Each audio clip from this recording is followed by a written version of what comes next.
안녕하세요. 루시나 삽니까 원장 김창훈입니다. 오늘도 저와 함께 임신 여행을 떠나볼게요. 오늘 떠날 임신 여행은 임신 27주입니다.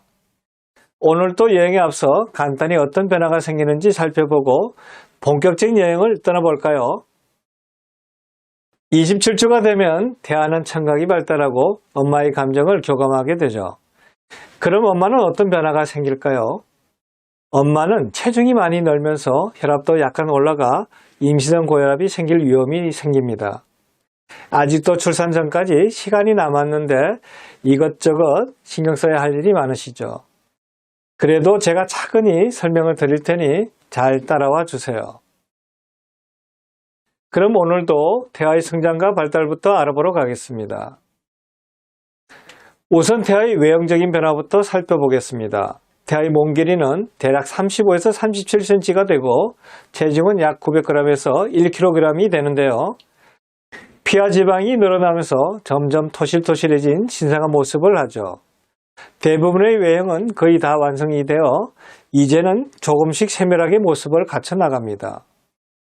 이 시기 망막이 형성되기 시작되는데 완전히 형성된 눈동자와 눈꺼풀을 이용해 눈을 뜨기 시작합니다.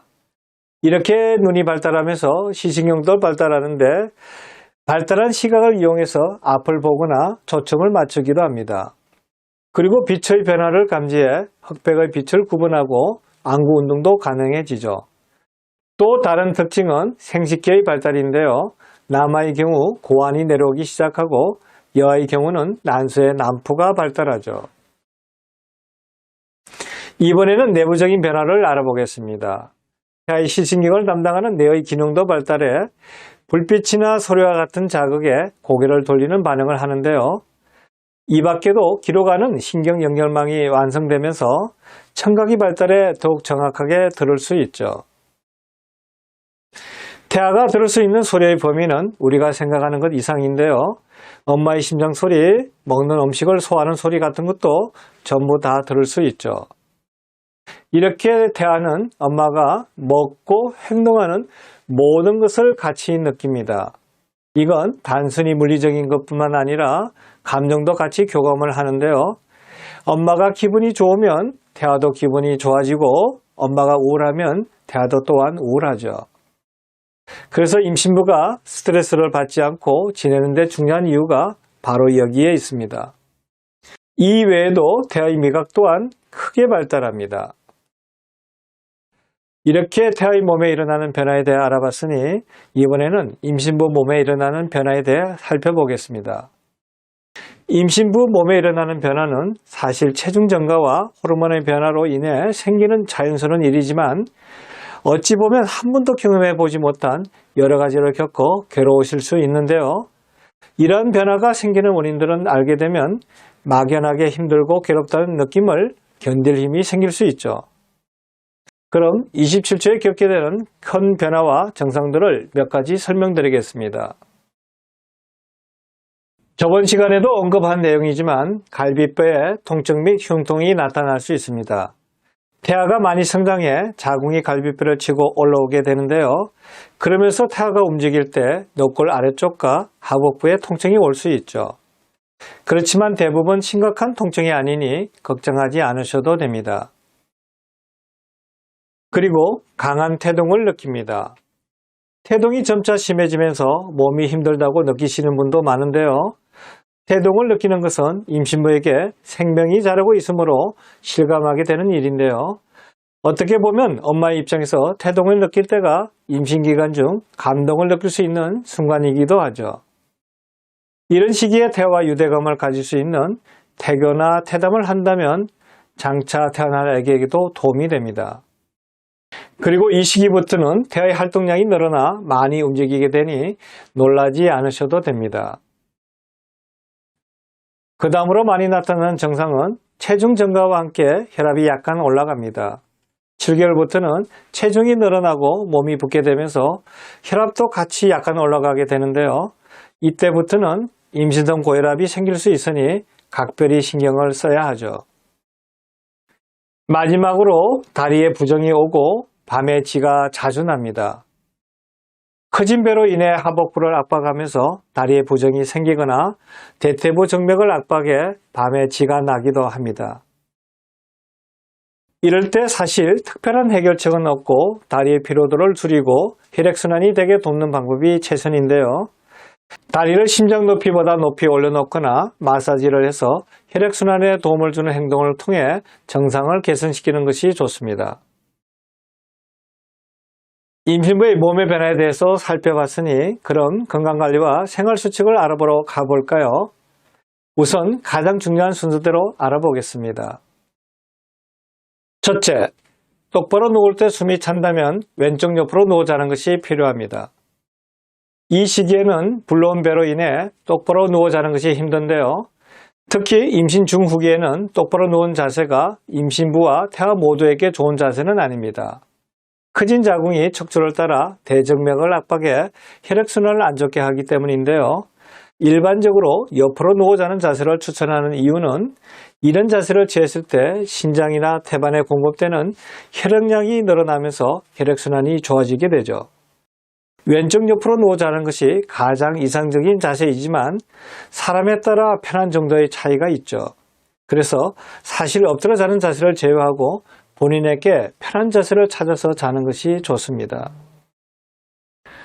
둘째, 손발이 붓고 혈압이 높아진다면 임신 중독증을 의심해 봐야 합니다. 임신 중후기에 걸쳐 혈압이 살짝 올라가는 증상은 흔히 있는 증상인데요. 하지만 체중이 늘고 시야가 흐릿흐릿한 증세가 있으면서 손발이 붓는 증상이 같이 생긴다면 얘기가 조금 다릅니다. 이런 증상은 임신 중독증이 있다는 신호이기 때문이죠. 임신 중독증은 임신 중기 이후에 특별한 원인 없이 고혈압, 단백뇨, 부종 등의 증세가 나타나는 경우를 말하는데요. 보통 고혈압은 수축기 혈압이 140mmHg, 이완기 혈압이 90mmHg 이상일 때를 말합니다.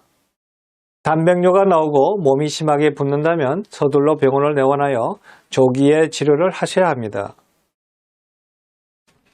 셋째, 빈혈을 예방하기 위해 철분제를 복용합니다. 태아의 성장과 함께 공급되는 혈액량도 늘어나는데요. 특히 태아는 혈액을 만드는 데 필요한 철분을 태반을 통해 엄마로부터 흡수하게 되죠. 그래서 임신 중에는 철결핍성 빈혈이 일어나기 쉽습니다. 아무래도 식품으로만 필요한 철분량을 보충하기 쉽지 않아 철분제를 복용을 권하게 되는데요. 철분의 부족은 태아에게 필요한 산소와 영양에 문제가 생기고 장차 출산으로 인한 출혈에 대비하기 위한 것입니다. 따라서 이를 예방하기 위해 철분제를 복용하는 것을 명심해야 하죠. 넷째, 잠은 8시간 이상 충분히 잡니다. 임신부가 피로도가 쌓이면 신체 기능들도 자연히 능률이 떨어져 태아에게도 영향을 미칠 수 있는데요. 몸이 피로가 누적되지 않게 컨디션을 유지하려면 잠이 굉장히 중요합니다. 잠은 적어도 8시간을 자도록 하고 직장을 다니지 않는 분이라면 낮잠도 1시간 정도 자는 것이 컨디션 유지나 피로 회복에 도움이 되죠. 또한 육체적 가로나 정신적 스트레스를 받지 않도록 하는 노력도 필요하죠. 그래야 편안하게 숙면을 취하는 데 도움이 됩니다. 다섯째, 컴퓨터 작업이나 스마트폰 사용은 태아에게 크게 해가 되지 않으나 오래 사용하지 않도록 하는 것이 좋습니다. 현대인들에게 컴퓨터와 스마트폰은 뗄래야 뗄 수 없는 관계일 텐데요. 임산부들에게도 예외는 아닐 테죠. 물론 컴퓨터나 스마트폰 사용 모두 태아에게 직접적으로 해를 미치는 연구 사례는 없으나 장기간 전자파에 노출되는 건 좋은 건 아니니 되도록 오래 사용하지 않도록 하는 것이 좋습니다. 여섯째, 남편과 함께 출산교실에 등록해 출산에 대한 정보와 자연분만에 대비하는 법을 배웁니다. 분만하기 전에 함께 출산 정보에 대해 배우면 남편도 아빠로서 준비하는 마음가짐을 다잡는 데 도움이 되고 앞으로 다가올 여러 상황에 유연하게 대처할 수 있는 능력이 생기게 됩니다. 그리고 출산에 대한 교육을 같이 받으면 부부 사이의 애정관계에도 도움이 되죠. 마지막으로 이 시기에 필요한 중요한 영양관리 4가지 정도만 알려드리겠습니다. 첫 번째, 임신 중에 꼭 필요한 비타민 섭취에 신경 씁니다. 태아의 성장과 발육을 돕고 임신부의 건강을 유지하는 데 중요한 비타민 A, B1, B2, C, D, E, K, 엽산이 풍부한 채소나 과일 등을 충분히 섭취해야 하죠. 두 번째, 혈액을 만드는 엽산과 단백질을 충분히 섭취합니다. 임신 초기에는 신경관계 기형을 예방하기 위해 엽산을 복용했다면 이제는 저체중과 출산을 방지하기 위해 엽산을 꾸준히 섭취해야 하는데요. 엽산은 세포가 빠르게 증가할 때 더 필수적이기 때문이죠. 임신 중후기에는 태아가 한 주 한 주 자라는 속도가 빠르기 때문에 충분한 단백질을 섭취하는 것도 중요합니다. 세 번째, 칼슘을 보충하기 위해 우유나 유제품을 충분히 섭취합니다. 칼슘은 태아의 뼈를 튼튼하게 하고 재의 발달에 꼭 필요한데요. 부족한 경우 엄마의 몸에서 빼나가기 때문에 임신부 본인의 건강을 위해서도 칼슘을 섭취하는 것이 좋습니다. 임신 중 칼슘을 보충하는 방법으로 우유나 유제품을 섭취하는 것이 가장 바람직하죠. 네 번째, 염분이나 조미료 섭취에 주의합니다. 이 시기 소금이나 조미료 섭취에 주의해야 하는데요. 소금을 많이 먹으면 부종을 일으키기 쉬워지고 체중 증가로 이어지게 되죠. 이렇게 되면 임신 중독증이 생길 가능성도 자연스럽게 높아지기 때문에 주의해야 합니다. 또한 조미료에는 항물질과 염분 함량이 높아 몸의 순환을 방해하기 때문에 섭취를 줄여야 하죠. 특히 조미료는 인스턴트 식품이나 중국 음식에 많이 들어있으니 섭취를 자제하는 것이 좋습니다. 오늘은 이렇게 임신 27주에 대해 알아봤는데 어떠셨나요? 이 시기가 되면 태어날 아기에 대한 환희와 기대가 밀려오고 어떤 아기가 태어날지 궁금하시죠? 하지만 한편으로는 출산에 대한 두려움과 육아에 대한 걱정도 있을 거라 생각됩니다. 아직도 분만까지 3분의 1의 여정이 남았는데 갑자기 이것저것 신경 쓸 일이 많아진 느낌이죠.